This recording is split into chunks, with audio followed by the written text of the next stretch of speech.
What a fantastic time we've been having back in Lagos. The only lady that can tell us what is happening around the world, and we know that is accurate and factual, is standing by. Olamide Odekole, good morning once again. Good morning. And Ria, you really add this time around. They're very beautiful. Oh, of course. That is a known, of course. You guys stop it. I appreciate it. Nobody introduces me like Ria. But we have a lot to get to into this morning, shall we? Take it away. Good morning, Nigeria. I like to say that TVC has a finger on the pulse and our eye on the streets. And here on the Trending Now segment, my team and I, we do our best on a daily basis to bring you all the trending stories that are shaping the world that you and I live in. We begin today on what I like to call the Trump threat, where in an unfolding development, tensions are rising from the reports of a possible U.S. military move against Nigeria. It sparked peaceful protests yesterday in Lagos. Protesters gathered at Alausa in Ikeja, calling for respect for Nigeria's sovereignty and urging the government to prioritize diplomacy and dialogue over any form of foreign interference. Now, this comes as detained IPOB leader Nnamdi Kanu wrote personally to the U.S. President Donald Trump, calling for an independent investigation. In his open letter, Kanu urged President Trump to act on his recent comments that the U.S. was prepared to act militarily and cut aid if Nigeria fails to protect its Christian population. Nnamdi Kanu also called for a U.S.-led inquiry into the region, congressional hearings, and sanctions on certain Nigerian officials under the Magnitsky Act. Now, these dual developments, street protests, Kanu's letter, have, of course, ignited fresh debate over Nigeria's sovereignty, human rights, and the growing tension in U.S.-Nigeria relations. This is very interesting. Nnamdi Kanu, as we all know, is currently battling a court case, and he's writing a letter to President U.S. Donald Trump. I wonder how this will affect the court proceedings. But let's take a look at social media. And we have people in Ikeja protesting and saying Trump should not come to Nigeria. Priska now says, begging a foreign president for salvation while you're in chains, this is peak loyal slavery to the Biafra delusion. Wake up. Ooh. Master P says, we're a sovereign law-abided nation and no country in the world or any leader of whatever claim has any legal or illegal rights to intervene on the internal affairs of our country without our leaders' consent and constitutional approval. You must be joking by thinking that you people are using the advantage of the empty boosting of threatening of the Republican emotional leader Trump against the legal charges of Nnamdi Kanu, IPOB terrorist leader. Very interesting. Team.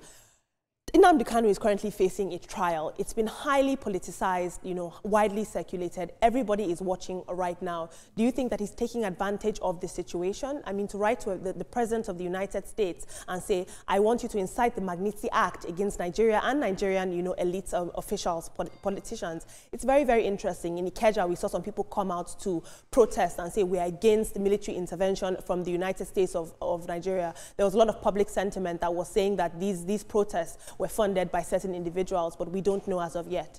See, Nnamdi Kanu, I'm wondering where he found the time to write the letter, because such a long one for that. Yes, because he's been urged. He fired his lawyer, and the court is pushing him. Look, you have to open your defense. In fact, we've given you the last warning.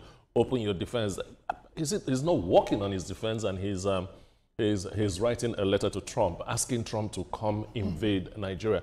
Now, I can understand him asking Trump to lead an international investigation or whatever, but asking him to put boots on the ground, that is not very patriotic. It's not patriotic.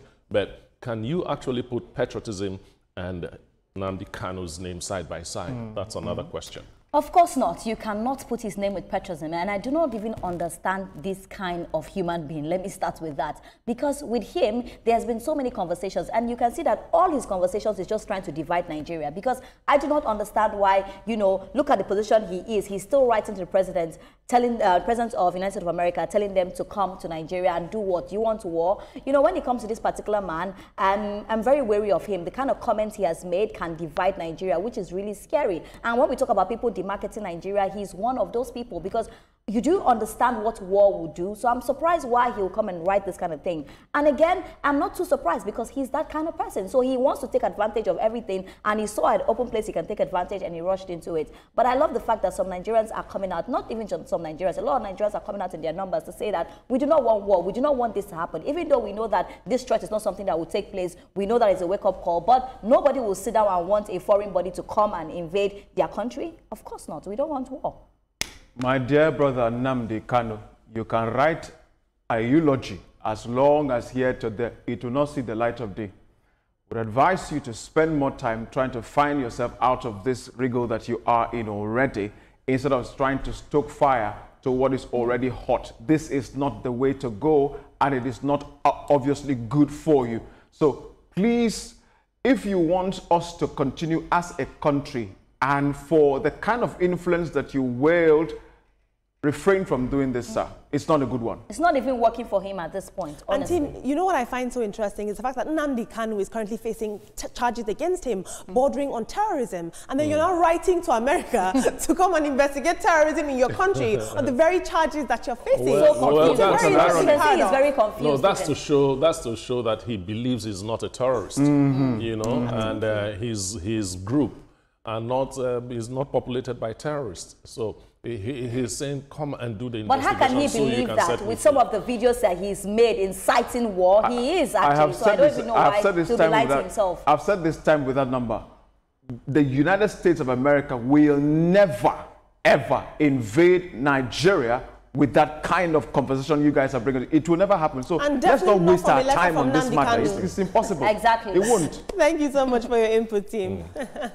Moving on into the world of social media, where a Nigerian woman has taken to social media in distress, accusing her driver of stealing a box that was filled with dollars meant for her daughter's school fees abroad. In the video that's circulating online, this woman claimed that her driver, identified only as Ibrahim, allegedly duplicated her house key and broke into her bedroom while she was away. She says that she returned home to find her door slightly open, only to discover that this money containing foreign currency that she'd been saving for years was now missing.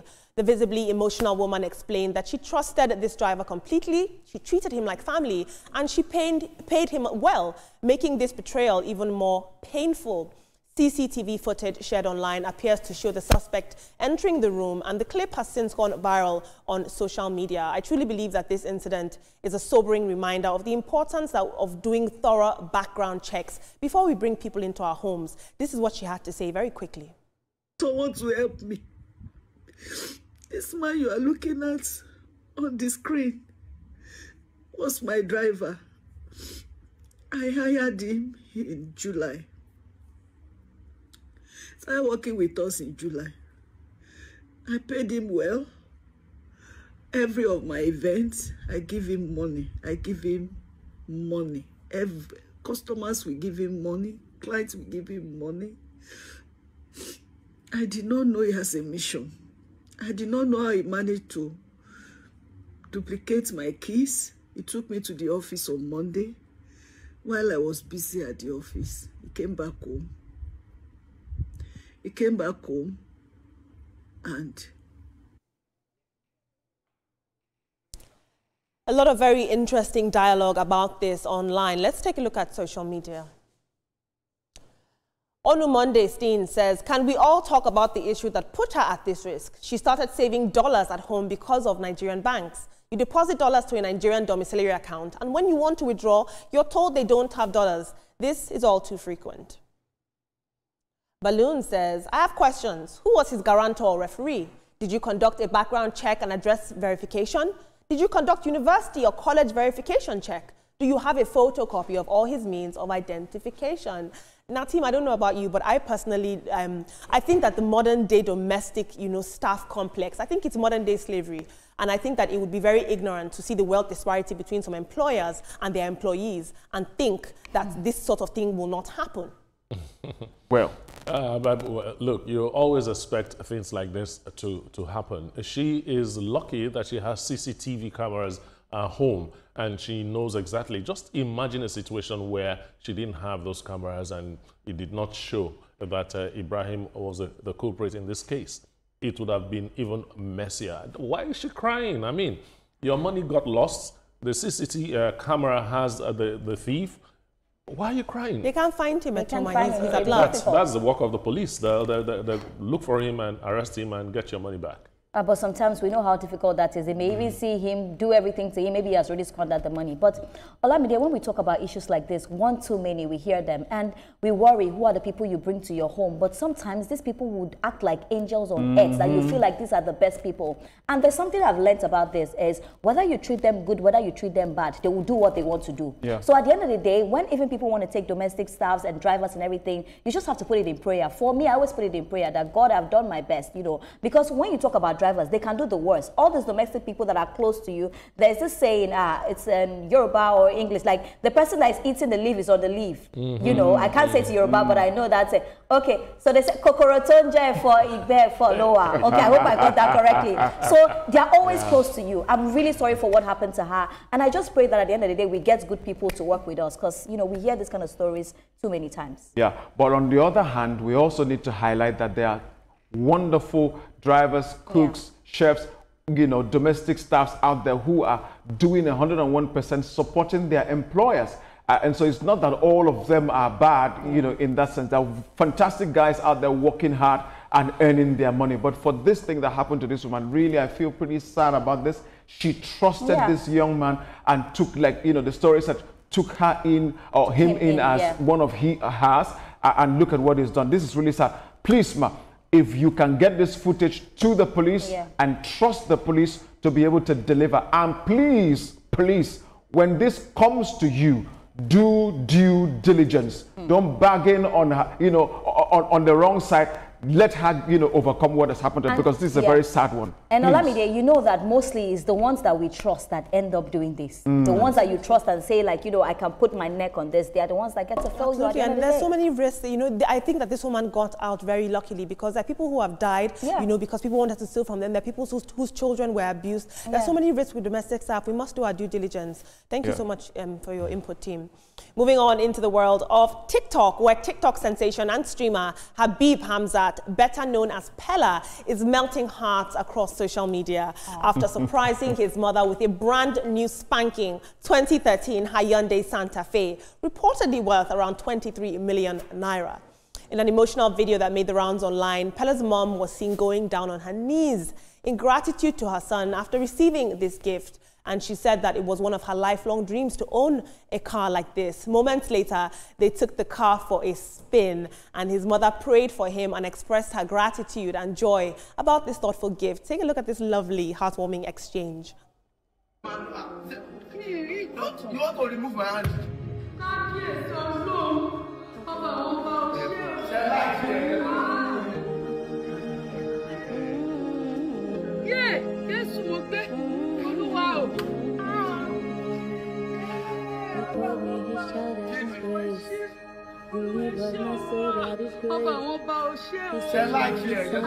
Thank you, Lord. Very interesting. You know, I have to say the interesting thing about Peller to me is the fact that he seems so playful and sometimes so disheveled and scattered. But this young man has his priorities in order. He bought a car for his mom. I've heard that he's invested in prime real estate. I heard that there are people he sponsors to go to school. So let's not always judge people based off of the surface. That video was really heartwarming. Let's take a look at social media. I'll take 2 tweets on this. It's Clayton says, God bless him, he's really trying, but he should go back to school to gain the knowledge needed to manage and sustain his wealth. ISIP says, this is truly heartwarming. Nothing beats seeing a son honor his mother with love and gratitude. It's not just about the car, it's about appreciation, sacrifice, and giving back to the woman who gave everything. Every mother deserves to be celebrated like this. Tim, we don't have much time, so just touch on this very quickly. Young man making money off of TikTok, doing this kind of thing and changing the trajectory of his family's generation. The mother's reaction was really touching, really touching. If I wasn't on air, maybe I would have shed a tear. It's so good that he did that. And when my mother is so happy and she prays for you, that prayer is potent. Of course, it's more blessings when your mother gets to pray for you. I'm very happy to see him do this because it shows that he remembers his roots, because a lot of people get money and then they forget their families. So I'm happy that, you know, he's doing this for his mom. But all that I want to say to Peller is that I just want him to try to go back to school. Like one of your tweets read, school is important. We see that he's making money. He didn't go to school, he's making money. But sometimes, you know, he'll get older. He'll be able to manage the resources. It's not like, oh, we're celebrating him now. In a few years, we've seen people that had a lot of money. In a few years, they didn't manage it well. So I'm just praying that with all this money, just try to go to school. You can do online, however you do it. Just make sure you get education. Person know the bad finish, person know the good finish. He has his own bad side and his good side. But this one you did, my brother, God bless you. Well done for making your mother proud. Absolutely. Thank you so much for your input, team. And congrats, Mommy Peller. Moving on to international news in Mexico. Very serious matter here where President Claudia Sheinbaum has filed a police report after a man groped her in public. It's an incident that was caught on video and has since gone viral. The video shows the man approaching the president of Mexico as she walked through Mexico's city center, and he attempted to kiss her and placed his hands on her chest before security detail intervened on the matter. Now, addressing the incident at her daily news conference, President Sheinbaum said that she has now decided to take legal action and press charges, emphasizing that a failure to do so would send the wrong message to women across Mexico. She noted that sexual harassment is a crime in Mexico, and she said something very profound. She said, if this can happen to me, the president, what's going to happen to young women all across our country? The move has drawn a lot of widespread support online, and many are hailing President Sheinbaum for setting an example in confronting gender-based harassment head on. Interesting. I'm not going to take any tweets because we're all in Espanol and me no pase. But touch on this very quickly, team. The president of Mexico, I believe that she's the first female president, in public, she gets groped. What hope is there for the common man if the president of Mexico, with her security detail, her power, her presence, her influence, this sort of thing can happen to her? Now she has to press charges. Now, somebody will want to ask, that man that did it, how many liver did you chop? You know? The guy is unnecessarily bold, and all how do you put it? She should ensure that this guy goes to prison, because that is sexual harassment, and it's not just to anybody, but the president of the country. How many liver you chop, my brother? So I love the way she's going about it, and I love one thing that you said, Olamide, because if she does this, it will send a warning. Because if people can do this to a president, then what are they going to do, you know, to just young girls working in Mexico? At the end of the day, every young girl has the right to walk freely without feeling that any man, you know, can just come to her and do things she doesn't want to be done to her. So I love that the president is not joking with this. This man must face persecution. If possible, go to jail. It just sends a warning. And when we talk about Mexico, we also know that when it comes to the women and the men, I don't want to go into that, but we've seen a lot of sexual, you know, assault in that country as well. So I'm happy that she's standing her ground on this one. A woman should not be touched anyhow if she's not given permission.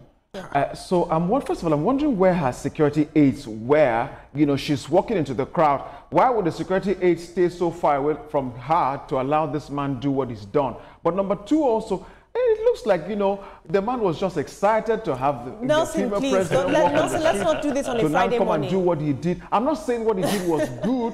But if you look at the initial, how he began the matter before he went to the grooming part, which is absolutely wrong from all fronts, he shouldn't have done that. But I don't think he was thinking on the other side the consequence of what he did. He was, because that was bad. Look at the video again, Nelson. What was he trying to do? Well, Nelson, but I really blame her security details, because they now had to come back later to, you know, I don't know. Sometimes you lose guard. I'm sure the security, they just wanted her to interact with her people. Yes. What the man did was totally wrong. Well, anyways, but this is really bad. Well done, man, for standing your ground and taking it on. We're seeing the president of a country reduced to a body and objectified. Thank you so much for your input, team.